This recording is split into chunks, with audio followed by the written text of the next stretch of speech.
This is Dave Meltzer with Entrepreneurs, the Playbook. I am so excited because I have a superhero in the house. One of my daughters, total superheroes. I got a 30-minute lecture this morning about how incredible Jodi Katz is. And as I did more due diligence on Jodi Katz, I agree. The CEO of Base Beauty Creative Agency, a true entrepreneur. And she has a podcast that is so awesome. Every person, young man or woman, should listen to this podcast. It's called Where Brains Meet Beauty. And I want to start there, Jodi, because I'm sure as a young woman, you weren't as secure in your brains meeting your beauty, that you may have had a different perspective on your own self-worth, your own self-image, which I work really hard at for men and women to have the appropriate self-image. For you, how has your self-image evolved to the point where now 5 years in, Where Brains Meet Beauty, you really talk about self-value, self-worth, and self-image? Thanks for starting with the hardest stuff. That's my role. Well, I mean, for so long, I lived in self-doubt. I mean, debilitating, honestly. It's kind of a shock that I've been able to move through it. Thanks to, I guess, a lot of therapy, a lot of coaching, being around a lot of great people. But I just, never felt like I belonged. I never thought that I was good enough. I didn't think I had the right education, the right friends, the right, in the right place at the right time. I just didn't have any stuff. I didn't have a toolbox for navigating the world. As a human and as a, someone in her career. It took me a really long time to get there. I did not do this alone though. Like now I move through the world and I'm at ease and I'm comfortable and I feel community, and that's what I always wanted. But I'm 46. I'd say like I only really started feeling that way like at 40. Oh my gosh, I'm 54. I wish I looked like you when I was 46 or 36 for that matter. But more importantly, it's the brains that really meet the beauty. Beauty is obvious exterior to everyone, but inside, you talked about therapy. And it's interesting because I never went to therapy until my 50s. And I had a bunch of childhood trauma from my dad leaving at 5 to being abused sexually when I was 9, just a variety of things that I thought, I'm through this. I teach this stuff. I don't need therapy. And I will tell you, as someone who was against therapy, I'm a big fan of it. I suggest everyone having someone to talk to professionally that can really heal us and see how we're manifesting our futures by how we're defining these inflection points of the past. And mental health, I think, is a big part of our lives, but more importantly, it's a big part of what you do. And you've instituted your own day program for mental health. Why is it so many people, although it's common occurrences today, mental health is a huge issue. You can't turn on anything without hearing about mental health. Why are so many people so resistant, including me, to addressing their own mental health and supporting others in theirs? Well, let me first say I'm not a physician. I'm a marketer, right? So I don't know that I'm fully prepared to answer that question. I can answer it for myself. Yeah. I didn't know that there was anything wrong, right? I moved through the world thinking everything's fine. And I thought feeling fine is fine, right? Like I just thought that was, normal or okay. And it was a personal challenge that drove me to therapy. I really wanted to be a mom and I couldn't get pregnant. And went through that infertility process. And thankfully at the physician's office that I worked at, there was a therapist on staff. And, when you want to get pregnant and you can't, it's devastating. So, I was really on my hands and knees, crying, and made a phone call to that practice. And they said, oh, let me put you into the voicemail of the therapist. And from that moment, this, like, my whole world opened up, right? So this really challenging, awful experience turned into a door for me to understand myself, understand like really what true feelings are, right? We're not always just fine, right? There could be bad days and good days, and I wasn't feeling those. I didn't really understand how to feel my feelings. Now I have a 15-year-old and an 11-year-old, and I feel my feelings all the time. I evaluate them, I understand them, I appreciate them. And I've, really become much more whole. And that's really what I was striving for. And you've written a book now that's debuting. And it's really kind of the next level. Put it up there because this is seen at airports and hotel rooms where a lot of times they can't hear us. So, but we talk about this seduction of success, and your book's about facing that seduction of success and utilizing inspiring stories in business to do that. How did you come up with the idea? Because it seems as if your business is far beyond some sort of seduction of success. There seems to be, to me, a meaningful, passionate purpose about your profitability that goes beyond what other people would see as kind of a surface seductive, successful woman. But yet you've chosen to talk about the seduction of success and how you faced it and how others have faced it in business. Why did you choose that as the topic of this great book? Well, the book is based on 200 plus podcast episodes from my show Where Brains Meet Beauty. And what I found over those past 5 years of those episodes is that all of these incredibly talented, smart, ambitious people in my industry, whether they're entrepreneurs or C-suite or employees in someone else's team, they're shared stories, and they revolve around mental health, quality of life, and life-work balance. And since life work balance and quality of life and mental health are really all tied together, right? You can't silo these things out.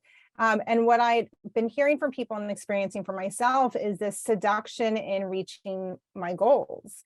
I'm in an industry that's really fun. I like my job. I steer my ship, right? So this is a really cool place to be. But anytime I reach a goal and I get a little taste for that success, I want more.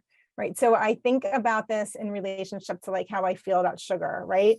I eat a chocolate bar, I want more, right? My body craves more. And that's what I found happening in the early years of my business. It's like, I wanted reach this goal. I wanted my business to be written about in Women's Wear Daily, which, at the time was really the only outlet for industry news in my business.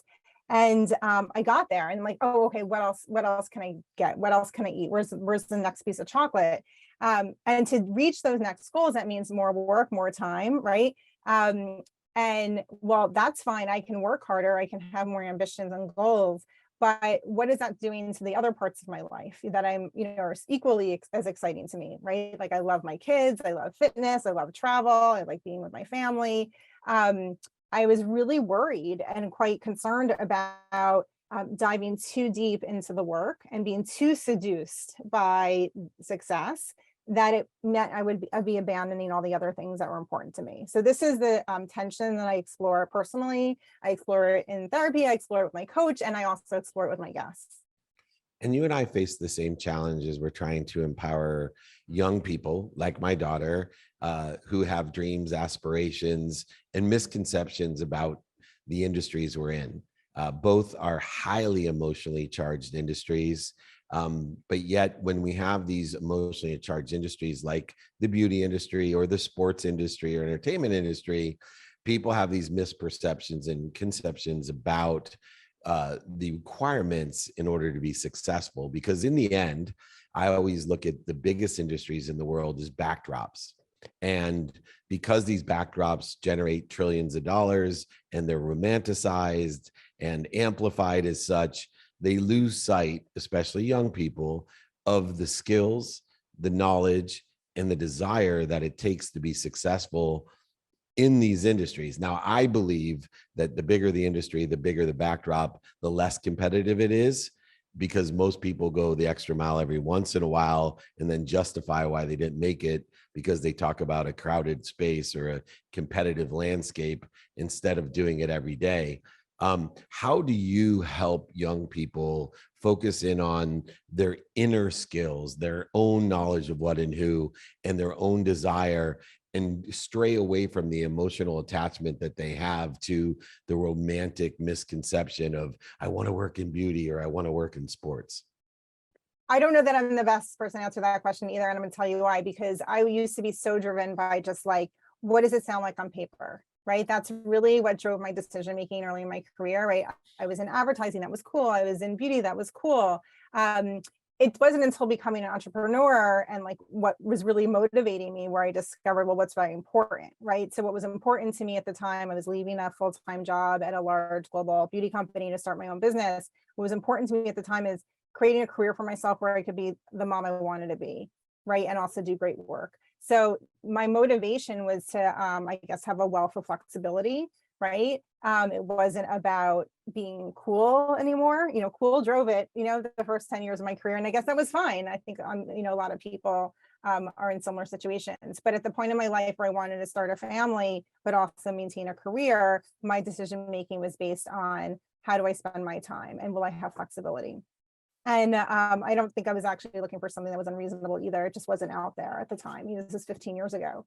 So, I work with a lot of young people and they all come to our company for a variety of reasons. Usually it's because though that they're passionate, whether they're makeup artists, or whether they're just like super into skincare or hair care. They come to my company because they want to be in the industry. And I honestly think that that's the best path. Like pick something you love, because you won't care about what you're doing.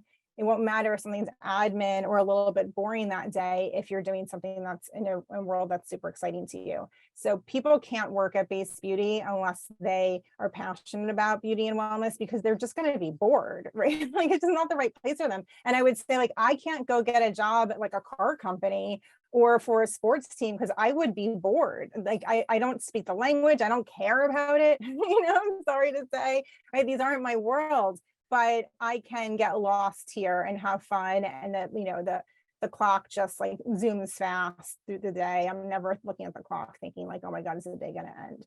So I would say follow where your heart is, because we all have like kind of junky things to do in our job every day. But if you're doing it in a world that you love, it will never really feel like garbage. Yeah, I was really lucky when I started out because I was just motivated by money. I just wanted to buy my mom a house and a car. So it didn't matter what it was, as long as it paid well, I was in. But a lot of people ask for advice about getting started. How do you get into the beauty industry? How do you get into the sports or entertainment industry? What type of advice do you give to people when they get started to get initiated into the industry?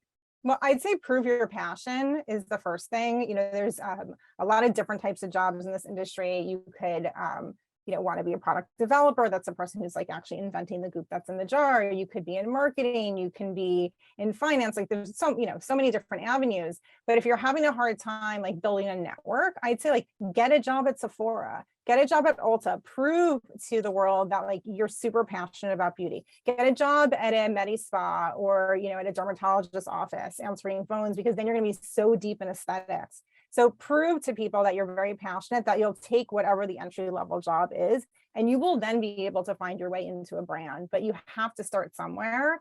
And being at retail is actually like one of the hardest things ever.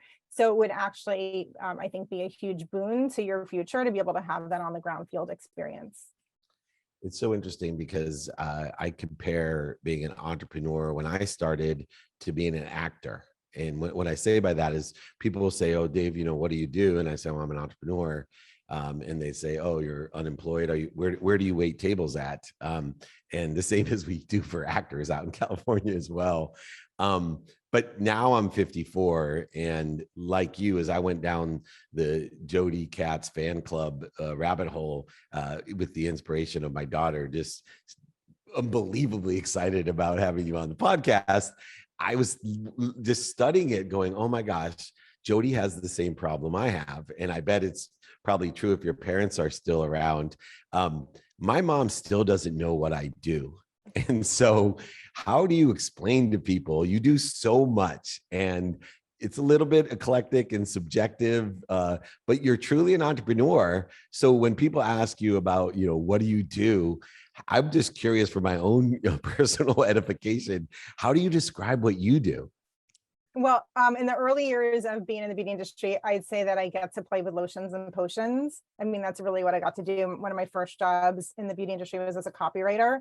So I'd be handed, a bunch of jars and vials and whatnot, and be asked to like experience them and then write about them, tell stories about them, name the products. So I literally got to play all day, which was incredible. And then I learned how to be an art director. And that meant, well, I got to play with them, but now I get to play with them with a photographer, video director, right? And prop stylist. So in essence, that's what I get to do. My family really actually, I think, seems to understand what I do. I come from a family of like great shoppers, right? So they really understand the power of marketing, loyalty programs, right? Messaging, and, love beauty. I would say that I wasn't super cool to my family until I was on the local New York City news channel promoting my book. I'd say like I was never more cool to my parents until they could go to WPIX 11 and see me on TV. That was like the height of everything.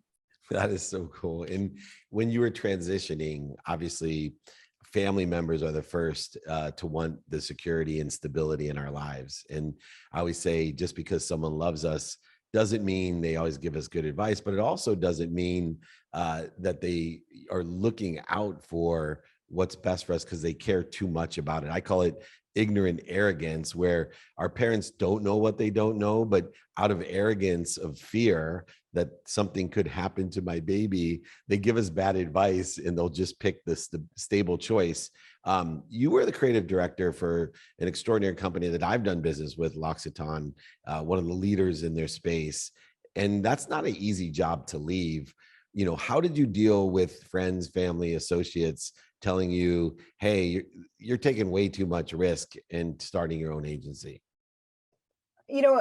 I spent a career like of uncertainty, I'd call it. In those 20s where I was just looking for the cool job, I got like fired and laid off a ton.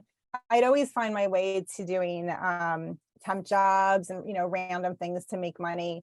So I think my family was just sort of used to the randomness of my career. Right? Like my dad worked his whole career, one company, right? Like, they saw pretty early that was not the trajectory for myself and most of my peers. So I'd always had these odd jobs. I always had freelance gigs as a copywriter and art director.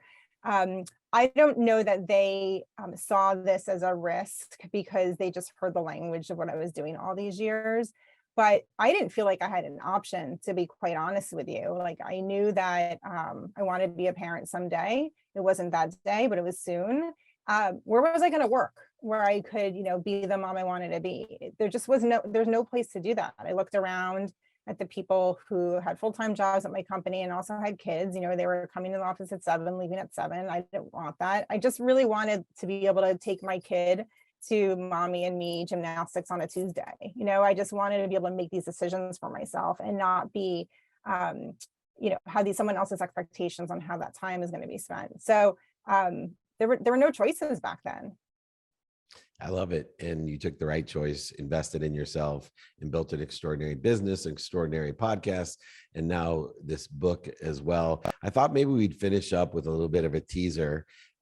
You've heard so many inspiring stories from leaders of business, not just from the podcast as you write them in your books. Can you give us a little bit of a teaser of maybe one of your favorite stories and lessons that you discuss in Facing the Seduction of Success?